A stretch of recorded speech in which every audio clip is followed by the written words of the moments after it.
안녕하세요. 꿈꾼 유아체육의 보리 선생님입니다. 오늘은 양보만 하는 아이에 대해서 한번 알아보도록 하겠습니다. 양보만 하는 아이 어떻게 해야 하나요? 양보를 잘하면 좋죠. 근데 아이가 자신의 의견을 정확하게 전달하는 것이 중요합니다.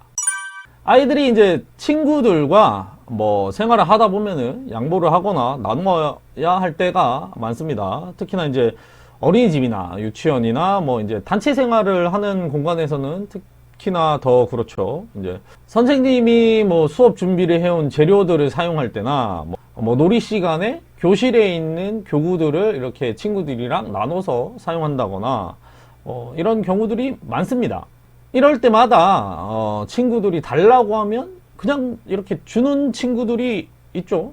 친구들을 배려해서 이렇게 나눠주는 것 같은 행동들을 하는 아이들이 있어요. 양보나 함께 한다는 거는 이제 선한 행동이고 긍정적인 행동이죠. 근데 이게 기질적으로나 가정에서 부모님으로부터 학습이 되어서 거부하지 못하는 친구들이 있어요. 이런 것들은 조금 문제가 있다고 볼 수 있겠죠. 보통 이제 순한 기질을 가진 아이들은 이렇게 양보하는 습성이 나타납니다.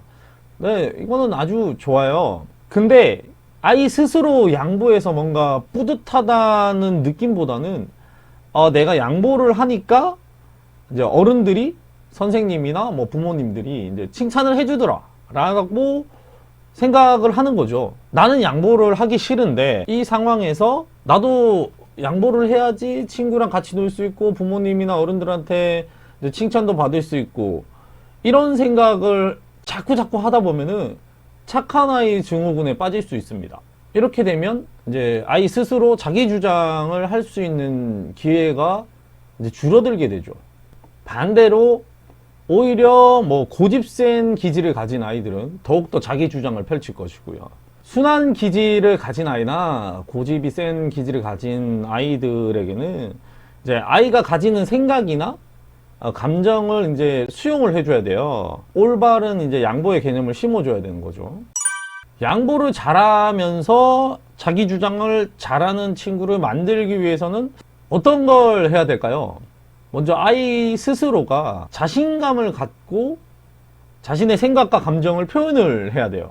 그래서 부모님들은 아이가 하고 싶은 행동에 대해서 항상 격려하고 응원을 해주셔야 돼요. 그리고 행동이 끝나고 나면은 반드시 칭찬도 해주셔야 되고요.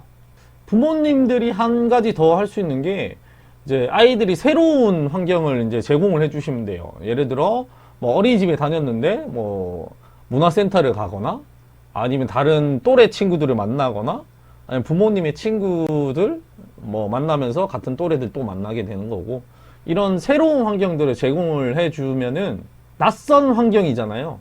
낯선 환경으로부터 스트레스를 받게 돼요. 스트레스를 받고 이거를 극복하기 위해서 엄마 나는 뭐가 필요해, 나는 뭘 하고 싶어 라고 이제 이야기를 할 수 있게 되는 거죠. 낯선 환경에 대한 예방접종이라고 볼 수 있겠죠. 이렇게 다양한 환경을 만들어 주면은 이제 그 그룹마다 다른 친구들을 만나게 되잖아요. 이렇게 되면은 여러 사람을 만나니까 사회성도 발달이 되고 뭔가 대처할 수 있는 아이의 능력도 생기게 되는 거죠.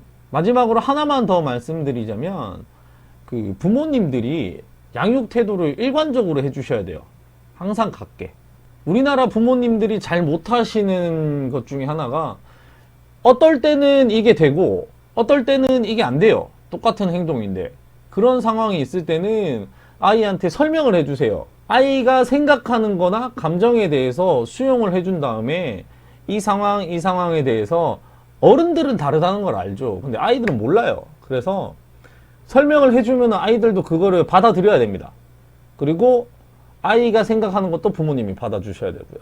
부모님들께서 이런 수용적인 태도를 좀 가지셔가지고 아이들의 생각이나 감정을 수용을 해주시면 되겠습니다. 교육 현장에서는 항상 이렇게 양보하라고 지도를 합니다. 유치원이나 어린이집, 그리고 체육 시간에도 마찬가지고요. 하지만 자기 주장을 해라라고 이렇게 가르치지는 않습니다. 아마 대부분 선생님들이 그럴 거예요.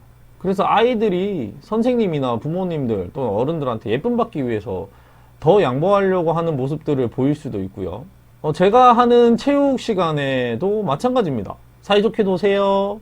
아니면 뭐 이렇게 나누어서 사용하는 거, 친구랑 같이 사용하는 거예요.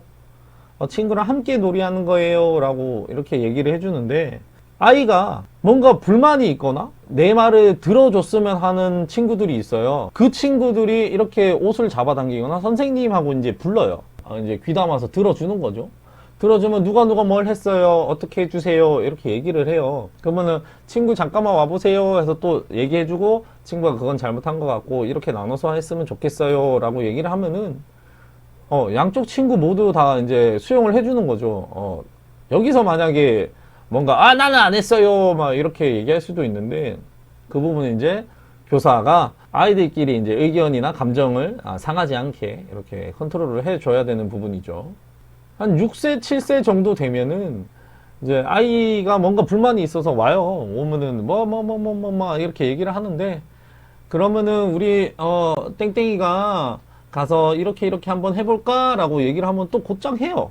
생활 속에서 이제 지도가 이루어지는데, 이런 지도 방식이나 이렇게 가르쳐 주게 되면은 아이 스스로 이제 자기 주장을 펼칠 수 있을 겁니다. 부모님들도 아이가 스스로 자기의 의견을 이야기하거나 자신의 감정을 이야기할 수 있는 이런 상황들을 많이 만들어 주세요.